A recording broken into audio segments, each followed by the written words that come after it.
assunto agora é rotação. Então, vamos lá. A gente vai começar agora a analisar a rotação. A gente já estudou assim, uma pincelada, na verdade, da rotação, quando a gente foi falar daquelas questões de movimento circular e força centrípeta, né? Mas a gente ainda não esmiuçou de verdade esse assunto, que é o que a gente vai fazer agora, né? Então, a gente continua, na verdade, estudando o movimento, como a gente vem fazendo desde o começo do nosso curso, né? A gente está estudando a mecânica, no caso ainda dos sólidos. A gente vai continuar fazendo isso praticamente até o final desse ano. É basicamente a mecânica que a gente vai ver aqui. A gente estuda agora nessa primeira parte a mecânica dos sólidos. Lá pra frente a gente vai para os fluidos, depois estuda ondas e tudo. Mas de qualquer forma a gente está sempre, o foco do nosso estudo é sempre o movimento. Até agora a gente só estudou o movimento de translação, né? Agora a gente vai começar o estudo da rotação. A gente vai seguir, vocês vão ver que a mesma sequência que a gente fez para a translação, a gente vai seguir para a rotação.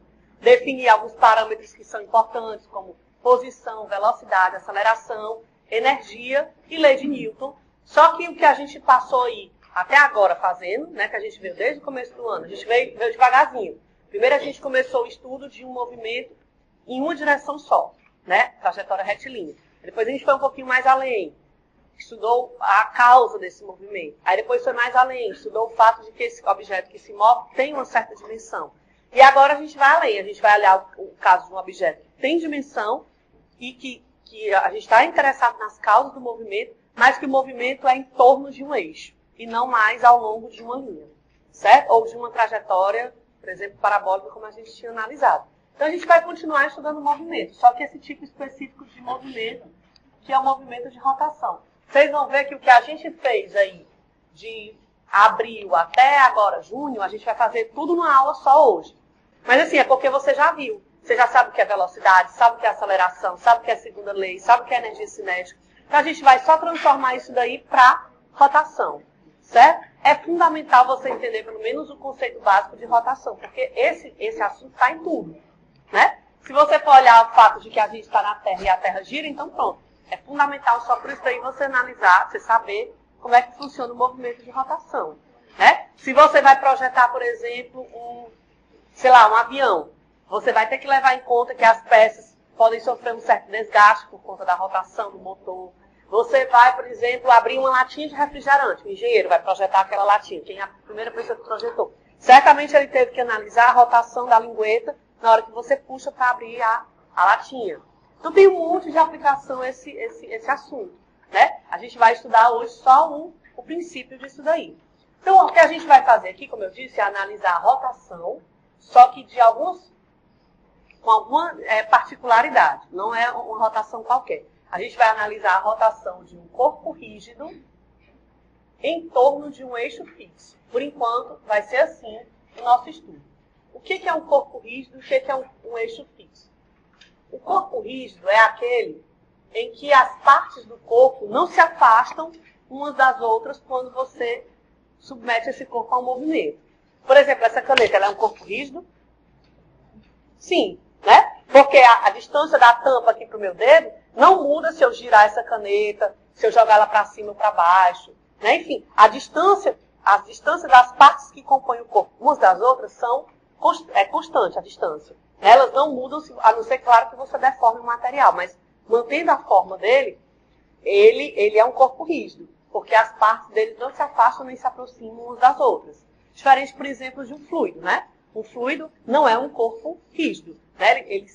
A forma dele muda de acordo com a força que você aplica sobre ele, de acordo com a tensão a que ele está submetido. Por enquanto, a gente não vai estudar isso daí, só mais para frente. Então, por enquanto, o estudo do corpo, aliás, o estudo da rotação se refere só a um corpo rígido e em torno de um eixo fixo. O que é um eixo fixo? É aquele que não se move com relação a quem observa o movimento. Por exemplo, se eu disser assim, essa caneta vai girar em torno desse eixo aqui, o eixo é meu dedo, certo? Esse eixo aqui, ele está fixo com relação a mim, porque a posição dele, para mim, é constante, né? Agora, se eu fizer isso daqui, ó, isso aqui já não é mais um eixo fixo, concorda? Porque ele está se movendo com relação a mim. Por enquanto, a gente não vai analisar esses casos, certo? O corpo rígido que a gente vai analisar, então, ele vai estar preso, certo? Ele só tem uma possibilidade. Ou ele gira para o sentido anti-horário, ou ele gira para o sentido horário. Certo? A gente vai amarrar essa condição por enquanto. Então, vamos lá. Digamos que você tem aqui o eixo, certo? Primeiro do plano, x, y. Aí você tem um corpo qualquer que gira em torno dessa origem. Certo? O que eu faço para saber se o corpo gira ou não? Lá na translação, eu tinha essa garrafa aqui, ó. Eu quero saber se essa garrafa se move ou não. O que eu tinha que observar? O que eu fazia para saber ela está em movimento ou ela está em repouso? Botava um referencial e depois olhava se a posição daquela garrafa variava com relação àquele referencial. Então, eu sou o referencial. Se a posição dela se mantém constante com relação a mim, eu digo que ela está em repouso. A mesma coisa para a rotação, certo? Só que na rotação, esse corpo, ele não translada, ele não pode sair aqui por cima do quadro. Ele só pode fazer isso, ó, girar ou para um lado ou para o outro. Então, o que eu vou fazer? Eu vou marcar um ponto qualquer desse corpo e vou observar, com relação à origem, se esse corpo sofre uma variação de θ, de um certo ângulo, certo? De forma que eu posso dizer que a distância entre esse pedaço do corpo qualquer e a origem, né, o eixo de rotação, eu vou chamar de um certo R. Certo? Você concorda comigo que se esse corpo for rígido, não importa qual parte desse corpo eu pegue. Se eu peguei esse pedacinho, se eu olho para esse pedacinho, se eu olho para esse pedacinho. Você concorda comigo que se ele girar, todos os pedacinhos vão descrever arcos de círculo? Se ele é rígido, sim. É claro que vai variar, por exemplo, aqui, ó, esse raio é um. Aqui, o raio é outro. Aqui, o raio é outro. Mas todo mundo descreve um arco de círculo. Se eu pegar todos os pedacinhos em cima da mesma reta, ó, o θ é igual para todo mundo, só vai mudar um raio. Certo? Ou seja, eu posso adotar, então, a posição angular como sendo θ. Olha só, vamos definir quem é a posição angular. É o equivalente ao x ou ao r na translação, né? A posição angular, como a gente agora está falando de rotação, a gente usa um ângulo para definir a posição angular. Então, a posição angular é θ, e se você observar, ela está relacionada com esse comprimento. Vamos voltar aqui só para o pedacinho que a gente escolheu. Esse, certo? Enquanto esse corpo gira, esse pedacinho aqui descreve um arco de circunferência que eu vou chamar de S. Certo? E eu posso definir, lá no colégio vocês viram isso, que θ em radiano pode ser definido como o comprimento do arco dividido pelo raio. Ou seja, eu posso dizer que θ é igual a S sobre R. Onde θ é a posição angular medida em radianos. Aqui você tem que ter cuidado quando for fazer a medida na calculadora. Não pode medir em graus, porque isso aqui define um ângulo em radianos. O comprimento de um arco pelo raio só vale se o ângulo estiver sendo medido em radianos. Certo? Então tem que ter esse cuidado na hora de trabalhar na calculadora para não misturar e errar uma besteirinha dessa. Certo? Essa é a posição angular. Aí tudo bem. Mas eu ainda... Pronto, eu sei então definir posição angular. Né? Eu pego aqui um objeto qualquer e olho o ângulo que ele faz com relação ao eixo. Mas como é que eu faço para saber que esse objeto gira? Essa posição angular aqui tem que mudar. Né? Se esse objeto girar, digamos que aqui é no instante θ1, ou θ inicial, como você queira. Se depois de um certo tempo ele girar, esse pedacinho agora está bem aqui, concorda? Por exemplo. O R não muda. Mas o θ agora é um certo θ final, enquanto aqui era um certo θ inicial, concorda? Então, se a posição varia, aí você conclui. Então, ele girou. Né? Ele girou de θ0 a θ. Então, aí eu defino o que a gente chama de deslocamento angular. Deslocamento angular. O que seria o deslocamento angular? É o Δθ. Δθ, que seria quem? θ final menos θ inicial. Então, se o Δθ for diferente de zero, ele girou. Ou para um lado ou para o outro. Certo? Aí você diz, tá, então ele gira, né? Aqui no caso a gente fixou que ele girou no sentido anti-horário, certo? Mas se ele gira de θ0, no instante t0, para θ, vou botar aqui só para ficar mais fácil, no instante t, então eu posso imaginar que ele vai desenvolver uma certa velocidade quando ele gira, né? E aí a gente define a velocidade angular. Ora, por definição, o que é velocidade? Velocidade qualquer? É o quanto você anda num determinado espaço de tempo. Pois a velocidade angular é a mesma coisa, né? Só que quando você está tratando de um movimento de rotação, o espaço é um ângulo, né? Então, o espaço percorrido seria delta θ dividido por delta t. Ou seja, a ideia continua a mesma, espaço por tempo. Só que agora a velocidade angular é o espaço angular dividido pelo tempo. Se você abrir isso daqui, ó, se você abrir esse delta, você pode encontrar uma equaçãozinha que a gente encontrou lá para a translação, ó, para cá, ó. Θ final menos θ inicial sobre t menos t zero. Multiplicando aqui em x, ó, você encontra aquela mesma relação x igual a x0 mais vt, só que para o angular. Seria θ igual a θ zero mais ômega médio t, onde ômega é a velocidade angular. Onde ômega é a velocidade angular média, né? Ora, se o θ é medido em radianos, quem é a unidade de ômega? Radianos por segundo. Ômega é medido em radianos por segundo. Certo?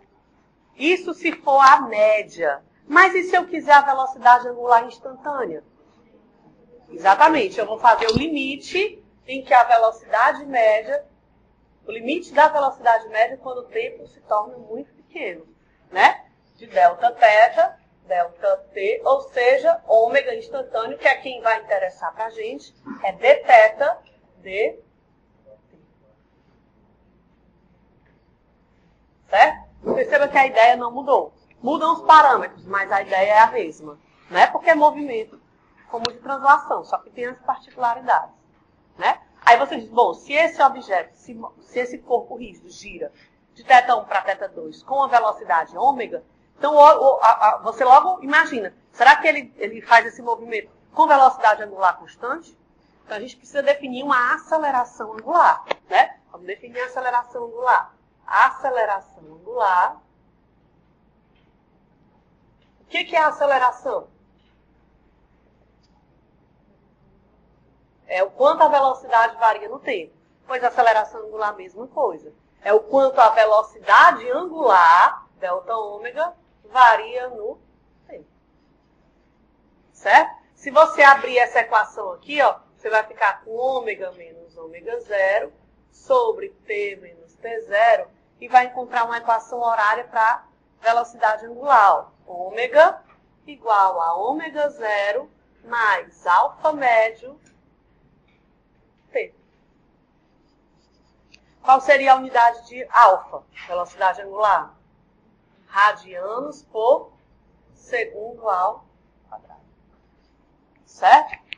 E se você quiser a aceleração angular instantânea?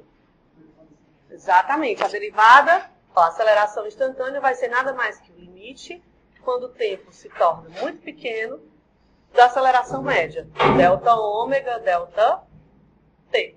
Ou seja, a aceleração instantânea angular é d ômega dt. D ômega dt. Não é isso? Você pode ainda reescrever isso daqui em função da posição, do mesmo jeito que a gente fez para a translação. Né? Se eu olhar que ômega é dθ dt, joga aqui dentro e eu posso encontrar que alfa é igual a d dt de ômega dθ dt. Ou seja, alfa pode ser escrito como a derivada d2θ, do mesmo jeito que a gente fazia para a translação. Né? Do mesmo jeito que a gente fazia para a translação. Certo? Ok? Aí você diz assim, bom, então quer dizer que os parâmetros importantes no movimento, deslocamento, velocidade e aceleração, eu posso definir tudo isso para uma rotação, que é o que a gente fez, né? Θ, ômega e alfa, certo? Aí presta atenção aqui no detalhe. Na translação, deslocamento, na translação, deslocamento, velocidade e aceleração eram grandezas escalares ou vetoriais? Vetoriais. Na translação, tudo isso era vetor, né? E na rotação, você imagina que isso é um escalar ou um vetor? E aí, alguém disse escalar, alguém disse vetor. Vamos pensar um pouquinho. Deslocamento, velocidade e aceleração são sempre vetores. Só que tem um pequeno detalhe. Quando a gente começou a estudar, no capítulo 2 lá do livro, quando a gente começou, a primeira coisa que a gente fez foi analisar um movimento retilíneo. Não era? Um movimento em uma só direção. Quando a gente estudou o movimento retilíneo, eu amarrei a situação. O corpo, se ele está se movendo numa reta, ou ele se move na horizontal ou ele se move na vertical. Não tem mais, ou então inclinado, mas sempre em cima de uma reta. Certo? De modo que eu não precisava usar o caráter vetorial. Era um vetor, mas um vetor em uma direção só, ele se torna um escalar. Bastava eu dizer assim, se ele se move para a direita, é positivo. Se ele se move para a esquerda, é negativo. E pronto. E a gente definia assim. Δx positivo se crescesse, Δx negativo se decrescesse. Né? Não precisava usar para um movimento em uma direção só, você não precisava escrever as equações com o símbolo vetorial. Porque o sinal já ia dizer se ele se move para a direita ou para a esquerda. Como ele está amarrado nessa linha, só tem uma possibilidade. Ele vai, aliás, duas. Ou ele vai para a direita ou ele vai para a esquerda. O sinal já define isso daí. Não precisa do caráter vetorial. A mesma coisa é para a rotação. Velocidade angular, aceleração angular, deslocamento angular são vetores. Só que a gente está amarrando o eixo. Ó. O eixo ele é fixo. Se você fixa o eixo, está aqui, o eixo está preso. Só tem esse corpo aqui, só tem duas possibilidades de movimento. Ou ele gira no sentido anti-horário, ou ele gira no sentido horário. Não tem outra possibilidade, porque o eixo está fixo. Então a gente convenciona que se ele girar, se o giro ocorrer no sentido anti-horário, que é como o ângulo abre, você diz que é porque a velocidade angular é positiva. Se o giro ocorrer no sentido horário, é negativo. Certo? Mas isso é um vetor, sim. Só que a gente está eliminando o caráter vetorial porque ele está numa direção só. Aí você diz, e se eu fosse representar o vetor? Aqui, ó, se eu fosse... Não preciso usar vetor, mas se eu fosse representar o vetor de alguma coisa que vai de menos 1 para 2, o vetor seria isso daqui, concorda? Da origem até a extremidade, né? Seria esse vetorzinho aqui. Não precisa porque basta botar o sinal de positivo. Mas se eu quisesse, está aí o vetor. E se eu quiser representar a velocidade angular, por exemplo, de alguma coisa que gira no sentido anti-horário, como é que eu faço? Digamos que ele está girando aqui, ó, tá aqui o eixo, certo? Ele vai girar aqui em torno. Alguma coisa que gira assim, por exemplo, essa folha de papel vai girar assim, certo? Presa aqui pelo meio, ela vai girar. Como é que eu faço para determinar quem é, vetorialmente falando, o ômega? Aqui é um pouquinho mais delicado do que na translação, porque na translação o vetor está no sentido do movimento. Se esse objeto anda para a direita, o vetor está para lá, o V. Se esse objeto anda para a esquerda, a velocidade está para a esquerda. Na rotação, o movimento ele não acontece ao longo do eixo, ele acontece em torno do eixo. Né? Então, digamos que o eixo seja, por exemplo, daqui a caneta. Ó. O eixo é a minha mão. Ela vai girar, certo? Cadê o vetor ômega? Aí o vetor ômega vai ser determinado pela regra da mão direita. Os seus dedos vão acompanhar o giro e o polegar vai dar o sentido do ômega. Por exemplo, se o disco, digamos que isso aqui seja um disco, ele está girando para lá, ó.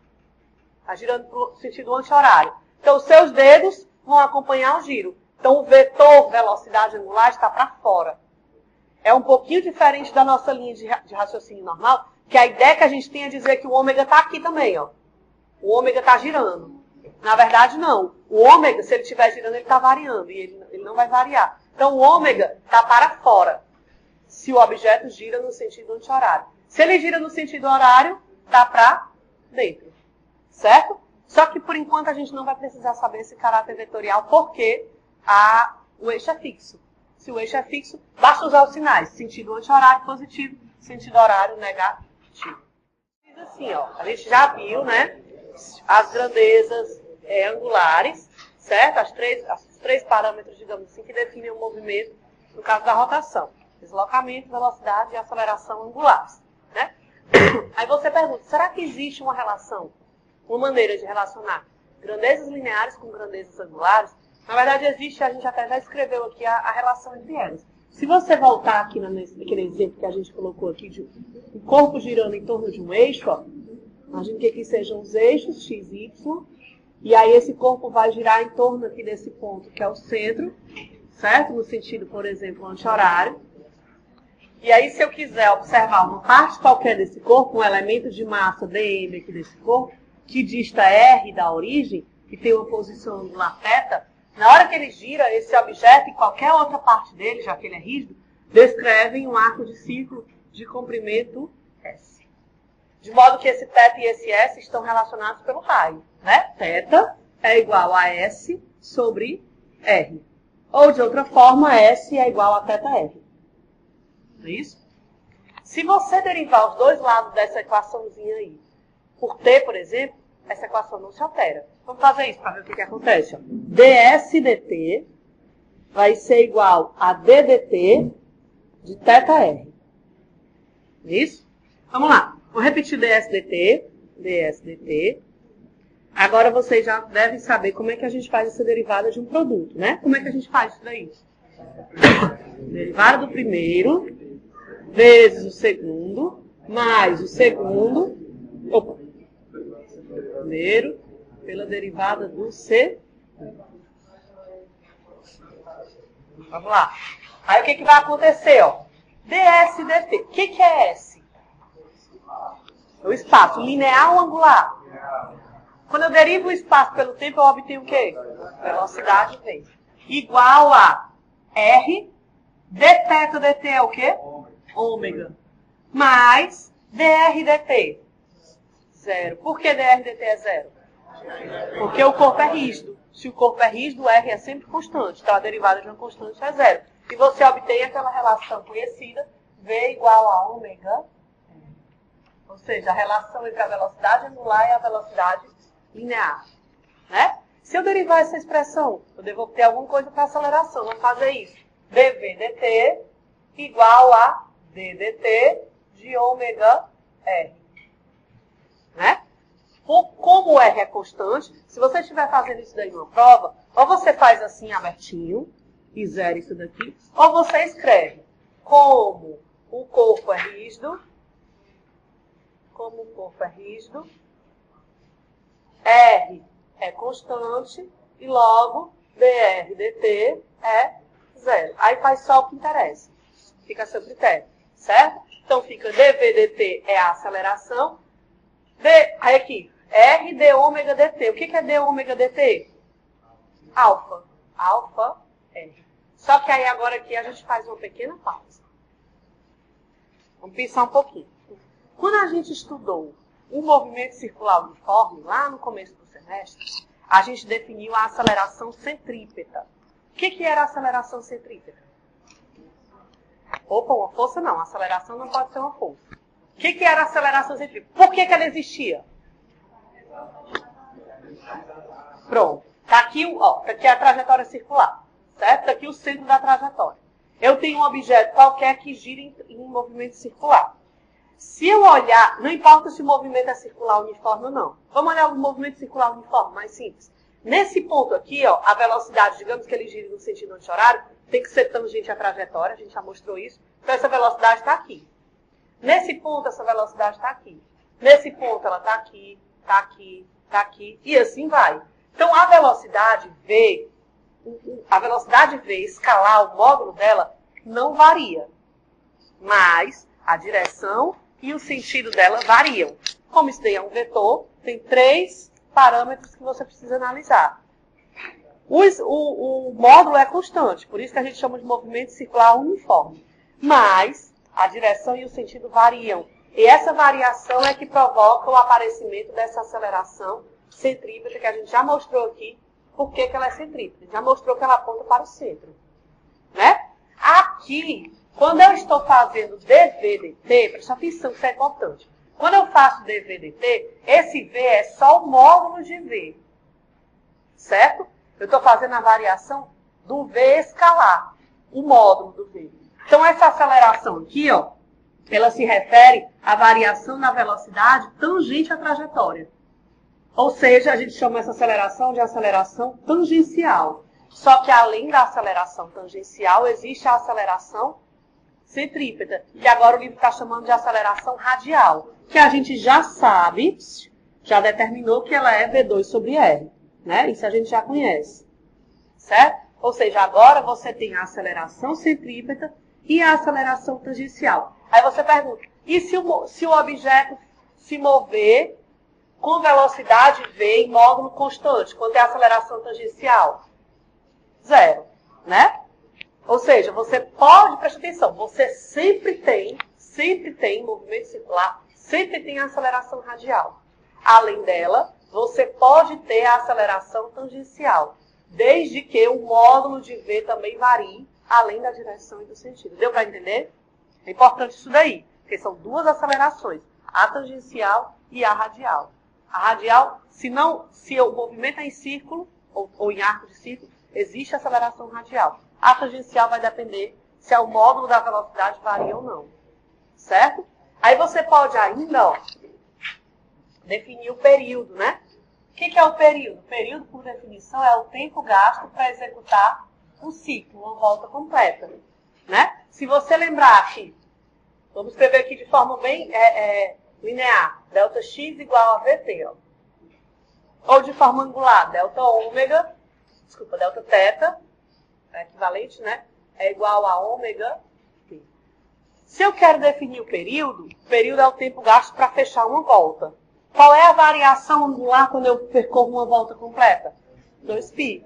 Então, 2π igual a ômega vezes o período, né? Eu posso definir, então, o ômega como sendo 2π sobre o período, ou o período como sendo 2π sobre ômega, né? Tem várias maneiras de você organizar isso daí, certo? Copia essa parte aí então, rapidinho para a gente passar para frente. Então, agora a gente já sabe relacionar a grandeza linear com grandeza, aqui as três relações. Posição, a velocidade e a aceleração. Então, vamos analisar o que acontece com a energia cinética, depois eu dou outra pausa, certo? Na rotação. Ora, o que é energia cinética? O que é energia cinética? Ela está relacionada a quê? Ao movimento, à velocidade, né? Então, se o objeto se move, associado ao movimento, tem uma energia cinética. Independente se o movimento é de translação ou de rotação. Se o movimento for de translação, a gente sabe determinar a energia cinética em função da velocidade, no meio de mv2. E se o movimento for de rotação, vai ter energia cinética? Vai, porque ele se move, né? Se ele se move, tem energia cinética. Só que a cara dessa energia vai mudar um pouquinho, porque o movimento é de rotação. Então, digamos que você tem aquele corpo lá, que eu já usei aqui como exemplo, girando em torno de um ponto no centro na origem, né? No ponto O. Certo? Como é que eu faço para determinar a energia cinética de rotação desse corpo? Ora, esse corpo ele é composto por um monte de pedacinhos de massas, de elementos de massa infinitesimais. Se eu somar a energia cinética que cada pedaço desse tem, eu vou ter a energia cinética do corpo total. Ou seja, a energia cinética nada mais é do que um meio do elemento de massa 1, com a velocidade dele ao quadrado, mais um meio do elemento de massa 2, com a velocidade dele ao quadrado, até eu somar todo mundo. Mn, Vn ao quadrado. Certo? Só que tem um detalhe.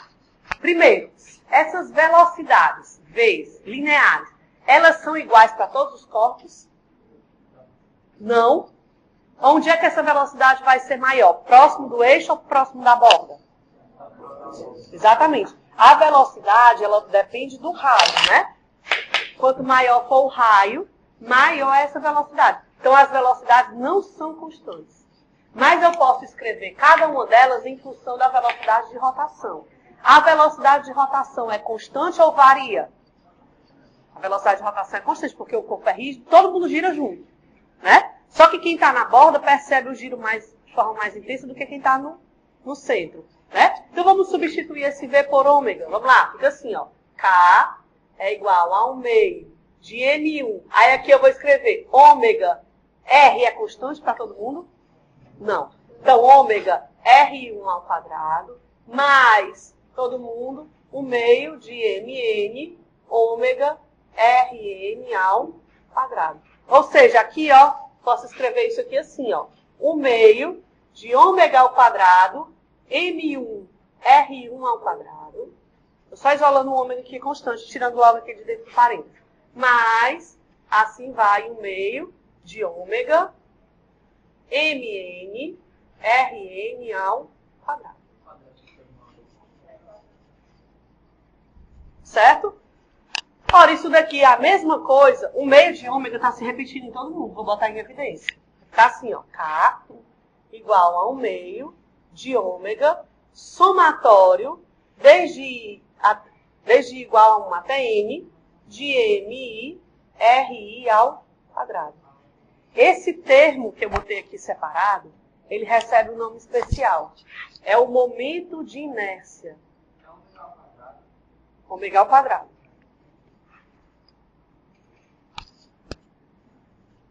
Ômega ao quadrado. Isso aqui é o I, o momento de inércia. I é o momento de inércia. Aí vamos parar um pouquinho, tem que conversar um pouco sobre esse momento de inércia.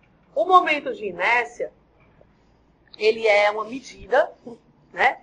É um parâmetro que mede como a massa está distribuída ao longo, em torno do centro de rotação. Ó, presta atenção um pouquinho. Quando o corpo vai se mover na translação, o parâmetro que define, que norteia a gente para saber se esse corpo acelera muito, acelera pouco, quem define isso daí é a massa do corpo. Quanto maior for a massa, mais energia ele requer para se mover ou para parar de se mover. Então, a massa é quem dá a direção, digamos, o norte para a gente. A massa é o parâmetro que define isso daí. Na rotação, a massa sozinha não diz muita coisa.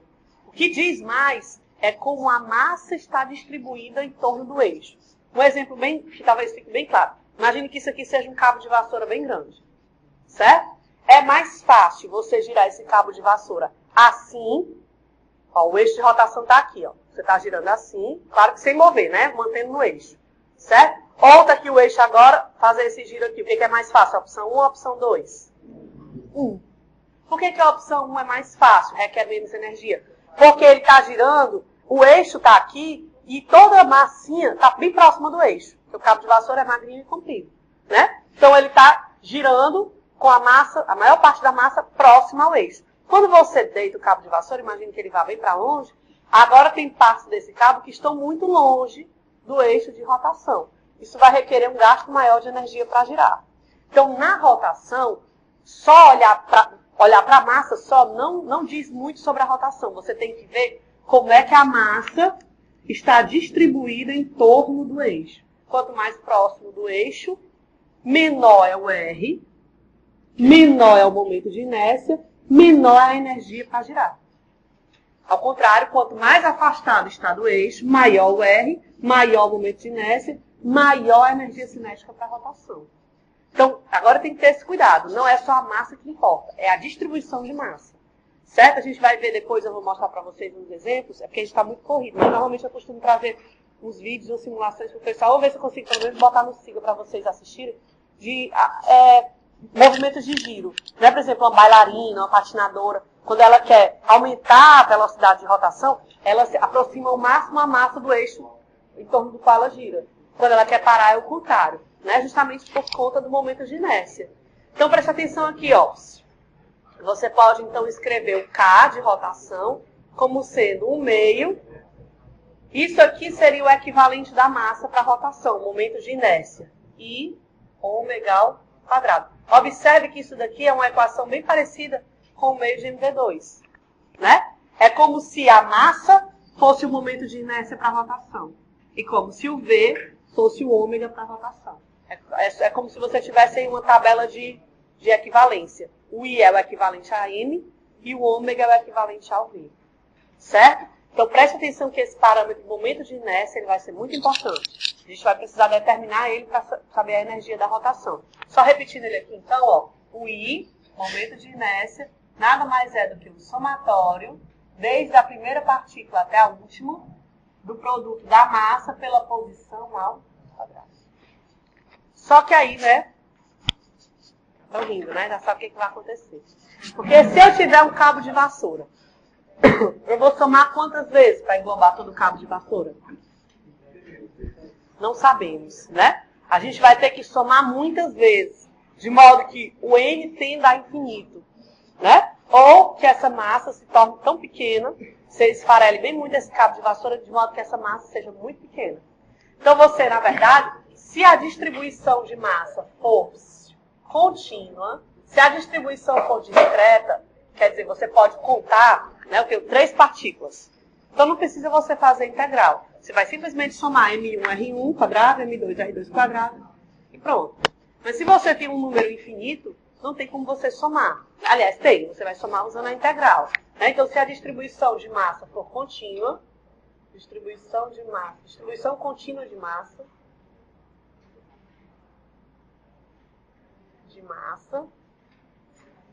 na verdade, o I vai ser o limite quando o N tende a infinito do somatório desde I igual a 1 até N de MI RI ao quadrado, que nada mais é do que a integral de R2 de N.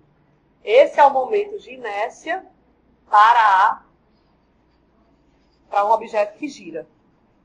Certo? Aí você diz, professora, como é que eu vou resolver essa integral? Não tem mistério. Dois fatores. Primeiro porque isso aqui é muito parecido, não sei se vocês lembram, mas é muito parecido com a cara do centro de massa, que era uma integral de x dm. Não era? Qual era o truque que a gente usava para substituir esse dm por alguma coisa que a gente conhecia? Usava a densidade. Não era? E aí escrevia uma integral no volume, resolvia o problema. Aqui a gente vai fazer parecido. Só que tem um detalhe. Algumas figuras geométricas, alguns volumes, alguns sólidos, já têm os seus momentos de inércia pré-determinados. Tem uma tabela, certo, no livro, que já traz os momentos de inércia de um anel, de um cilindro oco, cilindro cheio, uma placa, uma esfera, uma caixa esférica. Então você vai ter isso daqui para consultar. Claro que você só vai poder consultar o que está aqui, né? Tem algumas coisas que não estão aqui que você vai precisar fazer. Essas que não estão aqui, aí a gente vai fazer, na aula de exercício a gente faz bem direitinho, certo? Só que o que está aqui, tudo que está aqui, se você olhar todas as nove figuras geométricas que estão aqui, o giro, o eixo de rotação, coincide com o centro de massa do corpo. Quer dizer, por exemplo, aqui imagine esse celular, certo? Imagine que o centro de massa desse celular está no centro dele, certo? Se ele girar em torno de um eixo que está exatamente no centro de massa, está tabelado lá. Pode olhar que no livro tem. Mas e se você disser, bom, se a pessoa disser, não, eu não quero que ele gire em torno do centro, eu quero que ele gire bem por aqui, por essa bolinha. E agora, como é que você vai fazer? O giro é diferente, concorda? Uma coisa é ele girar aqui, outra coisa é ele girar por essa bolinha. E agora, como é que você vai fazer? Aí a gente vai usar uma regrinha. Vamos terminar de copiar aí que a gente vai, bem simples a regrinha que a gente vai usar, certo? Então, olha só. A gente já aprendeu, então, a escrever, né, dentre outras coisas, a energia cinética de rotação. Ela depende de um parâmetro que a gente acabou de definir como momento de inércia, né? E o que é o momento de inércia? É a distribuição de massa em torno de um eixo de rotação, né? Se essa distribuição for discreta, se você tiver um sistema de partículas contáveis, certo? Você pode dizer que o momento de inércia é a soma dos produtos da massa, de cada massa, pela posição ao quadrado, dessa posição da partícula até o eixo de rotação. Se essa distribuição for contínua, você tem que fazer um somatório de todos os termos infinitos, né? Ou seja, você vai cair no integral. Mas tem muitas situações tabeladas. Tudo que está tabelado você não precisa demonstrar, é só olhar na tabela e dizer como está na tabela tal, tá, coloca lá. Só que é como eu disse, a tabela, ela só lista, essa tabela do nosso livro, ela só lista giros em torno do próprio centro de massa. Por exemplo, essa folha de papel, o centro de massa dela, digamos que seja aqui. Então, se o giro ocorrer dessa forma, em torno do centro de massa, tranquilo, é só olhar lá na tabela. Mas se ocorrer por qualquer ponto fora do centro de massa, aí você vai ter que precisar usar ou a integral ou o teorema dos eixos paralelos, que é mais fácil. Vamos ver como é esse teorema, vamos demonstrar e saber como é que usa. Vamos lá. Então, o teorema dos eixos paralelos. O que ele diz?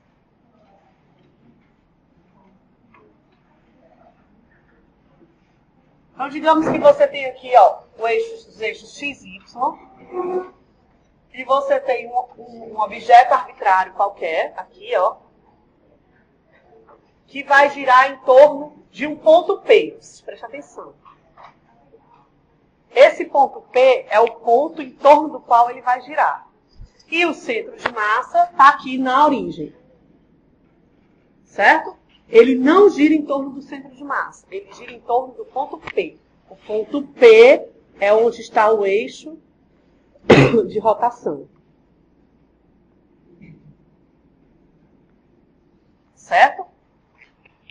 O ponto P ele tem uma coordenada, né? Uma coordenada x e uma coordenada y. Vou dizer que a coordenada x do ponto P é A e a coordenada y do ponto P é B. E esse ponto P está a uma distância h do centro de massa.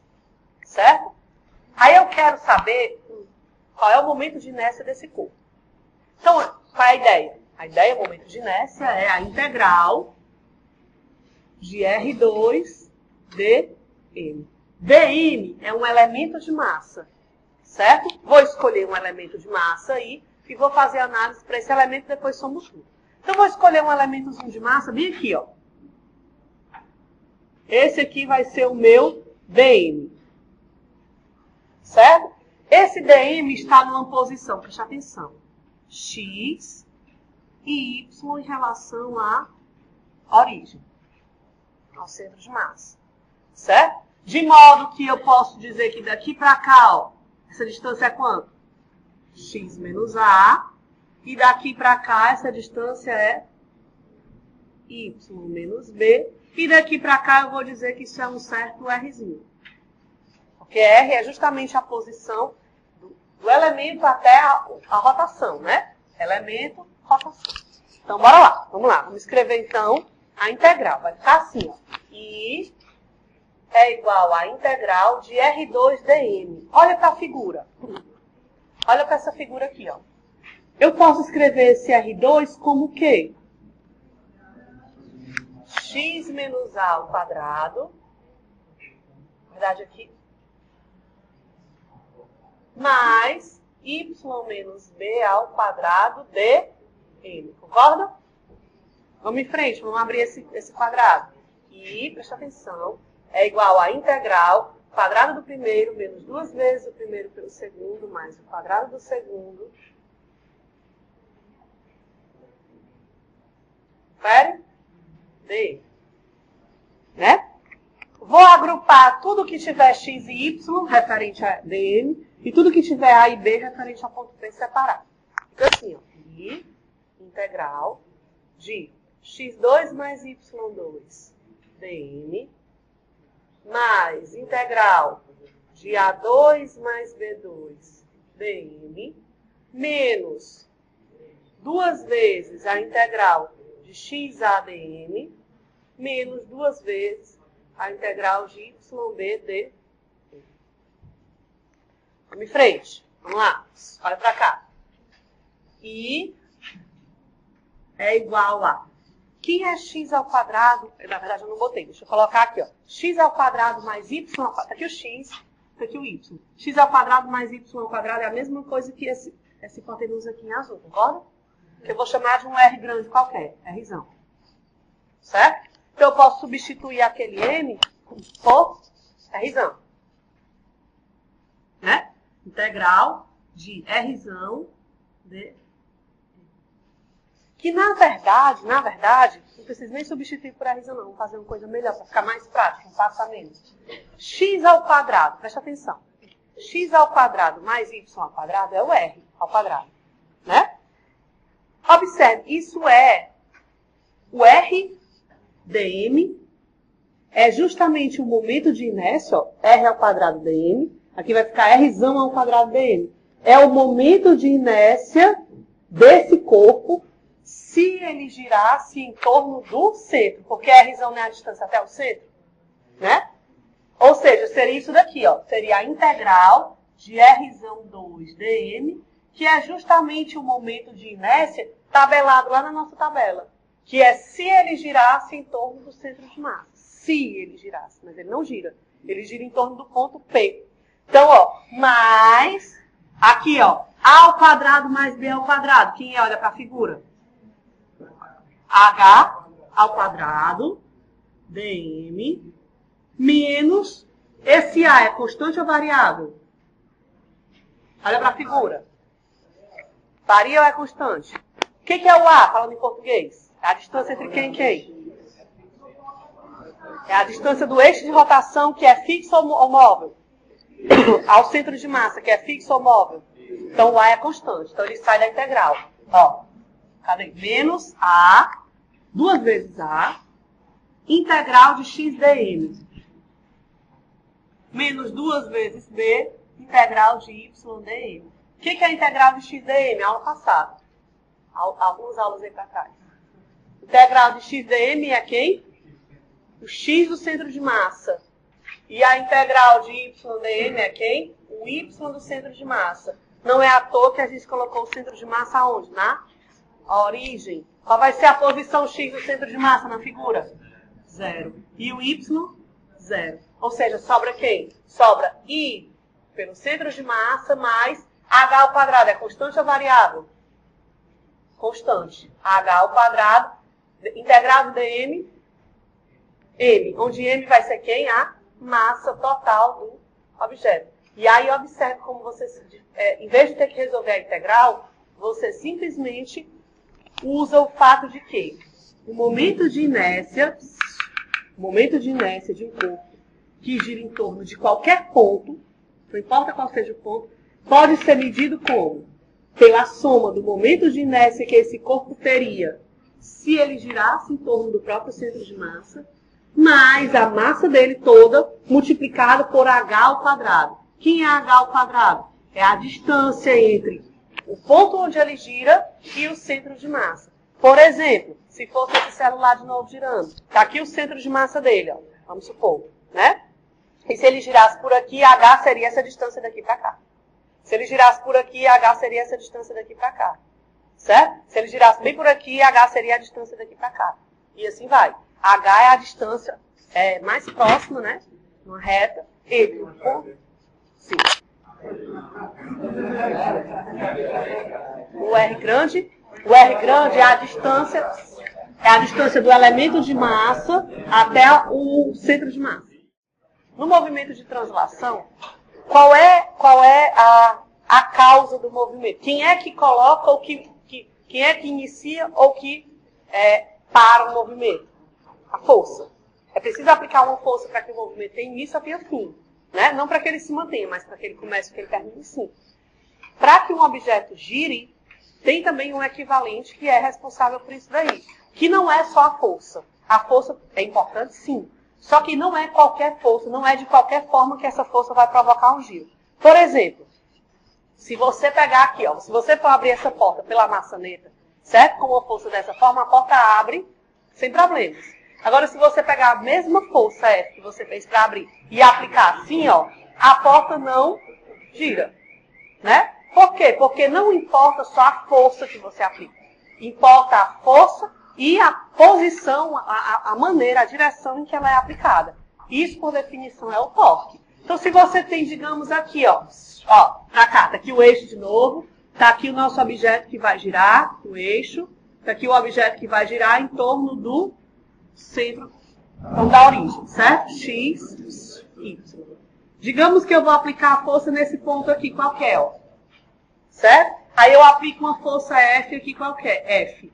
Certo? De modo que esse ponto aqui dista R da origem. E essa força eu posso então decompor numa componente ao longo do R, que a gente chama de a força radial.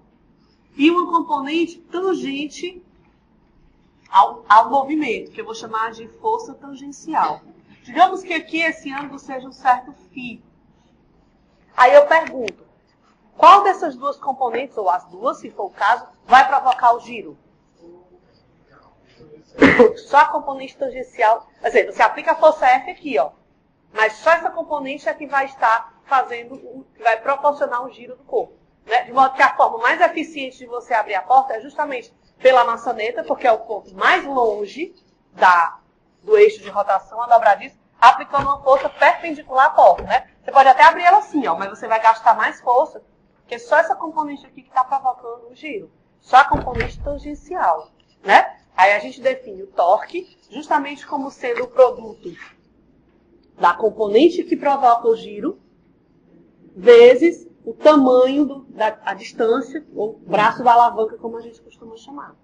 Né? Se você escrever esse Ft em função de φ, esse Ft é quem? Como é que eu posso escrever em função de φ? F seno de φ R. Isso daqui lembra uma coisa lá, vidas passadas aí, né, para vocês? E aí? Módulo de um vetor vezes o módulo do outro vetor vezes o seno do ângulo entre eles. Produto vetorial, ou seja, o torque é o produto vetorial entre a força e o braço de alavanca. F vetor R. Onde a unidade de torque, então, vai ser newton vezes metro. Newton metro. Certo? Aí você diz, professor, beleza, então o torque, ele provoca o giro do corpo, né? É o torque que é responsável por iniciar ou cessar o giro, do mesmo jeito que a força provoca ou cessa um movimento de translação, né? Só que eu sei que existe uma relação entre a força e a aceleração que ela produz. A segunda lei de Newton. F igual a ma, né? F igual a ma é justamente a relação entre a força produzida e a aceleração linear. Aí você logo deve se perguntar, será que existe um equivalente angular para a segunda lei de Newton? Deve existir, né? Vamos procurar essa equivalência. Deve ter alguma coisa a ver com torque e que mais?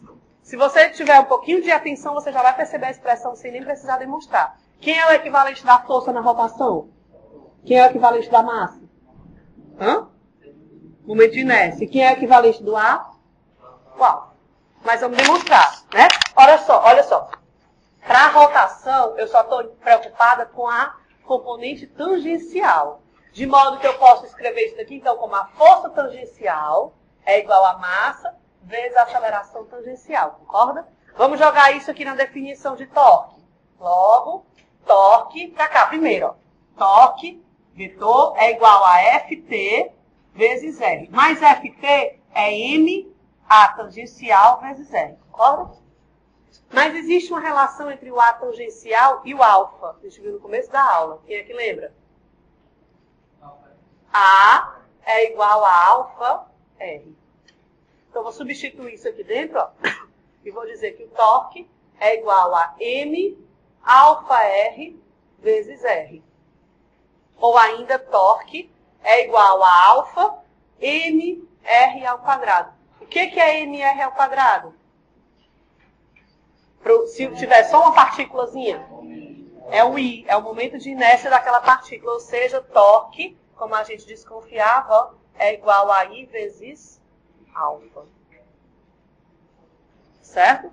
Ou você pode ainda até combinar as duas equações. FR igual a I vezes alfa, como a gente vai fazer bastante na aula que vem nos exercícios. Certo? Então, essa seria a segunda lei de Newton angular, digamos assim. A segunda lei de Newton angular. Aí você pergunta, então quer dizer que... Estou percebendo que tem muita equivalência, né? A gente já fez a equivalência aí dos parâmetros, velocidade, deslocamento, aceleração, as equações horárias, segunda lei de Newton, energia cinética. Aí você pergunta, e será que aquelas outras expressões que a gente aprendeu, teorema do trabalho e energia cinética, potência, será que isso aí tem equivalente angular? Vamos mostrar, tem, bem facinho, ó. Olha pra cá. Teorema do trabalho e energia cinética.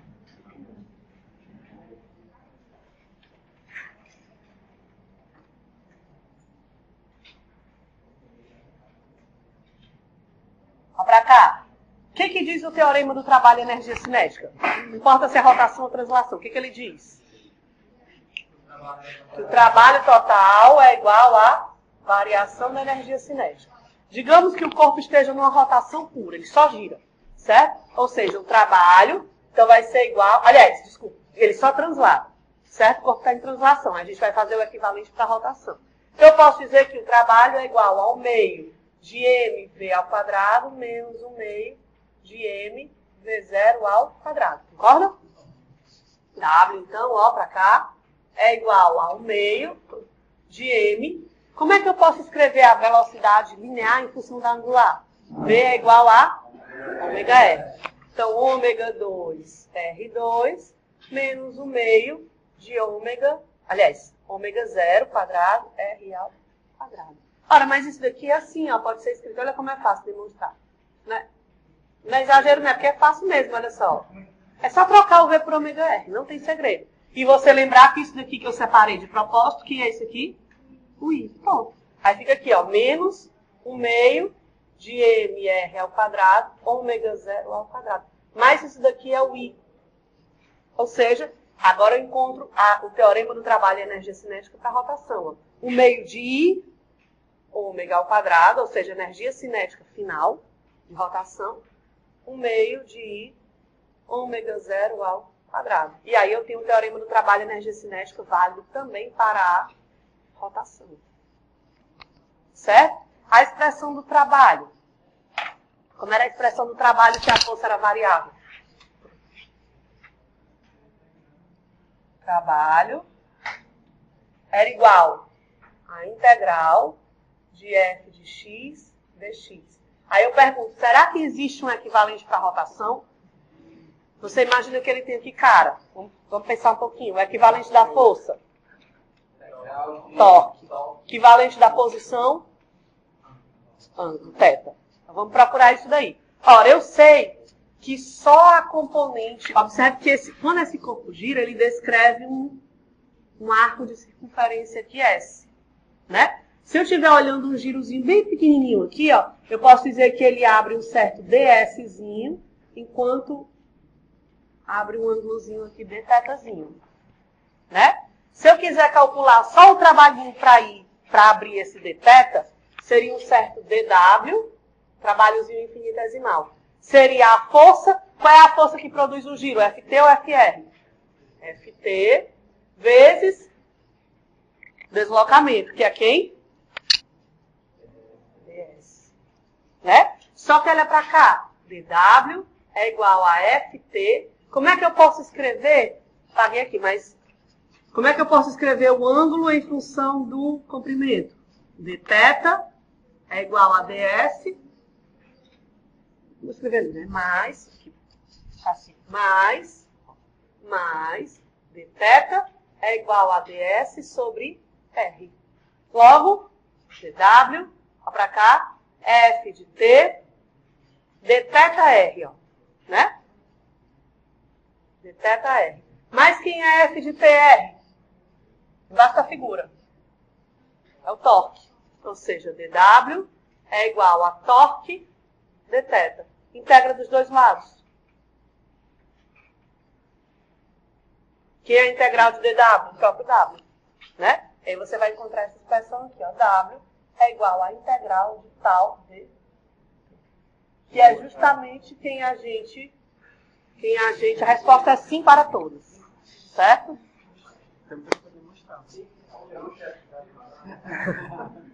Certo? E finalmente, ó, a potência. Vamos escrever a potência. É a última coisa, prometo.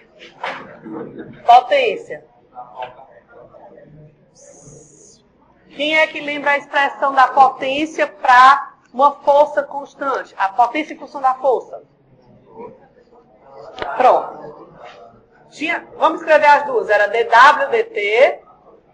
E se essa força for constante, era potência igual a Fv, né?